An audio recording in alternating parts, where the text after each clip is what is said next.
I'm Samuel Elliott, and today we're going to learn how to roll start a 1968 Ford 2000 tractor. Now this is a diesel model, and that is important because diesel engines rely on compression to ignite the fuel. How does that work? Well, the motor turns over, it compresses the fuel. As the fuel gets more and more compressed, it gets hotter and hotter, and then it eventually ignites. Once it ignites, it creates a small explosion.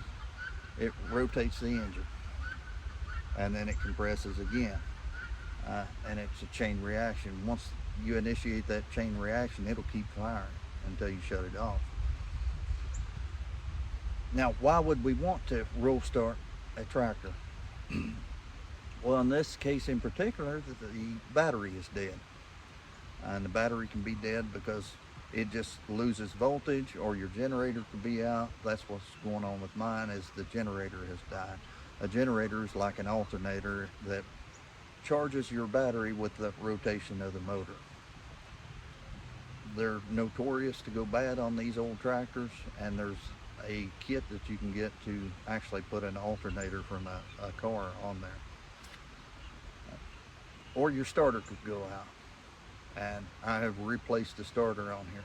When it comes to these old tractors though, you use them so infrequently that maintenance and repairs kind of fall low on your priority list.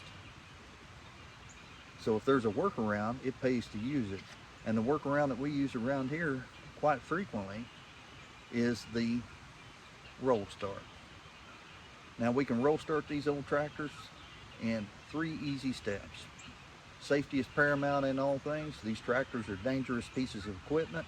Once they get started, there's no kill switch. If you were to fall off, they will just keep running. So you always got to be aware of that and treat these things with the respect that they deserve. Now, first we need to prepare our area. Then we prepare the tractor, and then we start the tractor.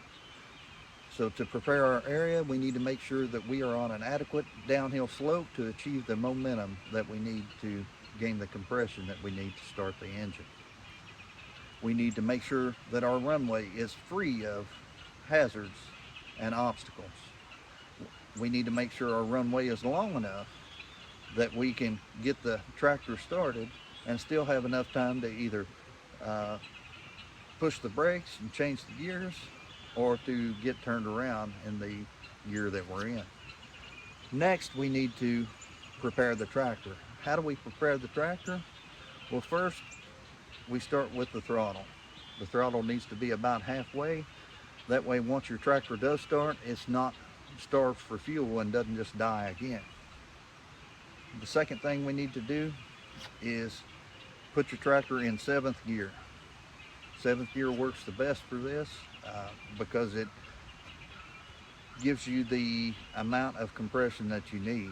The gear ratios are such that it starts easier in 7th gear than, say, 3 low or something like that. We keep our parking brake on at all times until it's time to actually roll start it. When it comes time to roll start it, what we do is we press the brakes down, release the parking brake, then we press the clutch. When we press the clutch, it disengages from the motor and allows you to roll freely.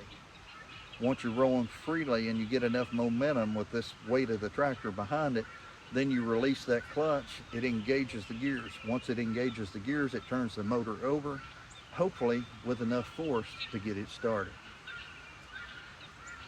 Now, as soon as it gets started and you hear it going for a little bit, you need to press the clutch and switch to a lower gear. Most things on the farm can be done in 3 low. You don't need to go in 7th gear everywhere you go. It's more of a road gear. If you're going from one place to another, you can run in the high gears. It's unsafe to run in the high gears around difficult terrain. So we're going to jump up on the tractor here and see if we can get it started. So just a refresher, we need to prepare the area, prepare the tractor, and then start the tractor.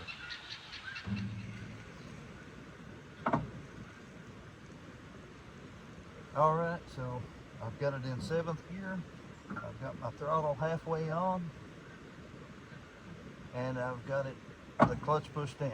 I've got the parking brake released. I'm just holding the brake now. I'm going to let it go. Once I let it go, I'm going to coast down the hill, achieve sufficient momentum, and then release the clutch, and it should start. Wish me luck.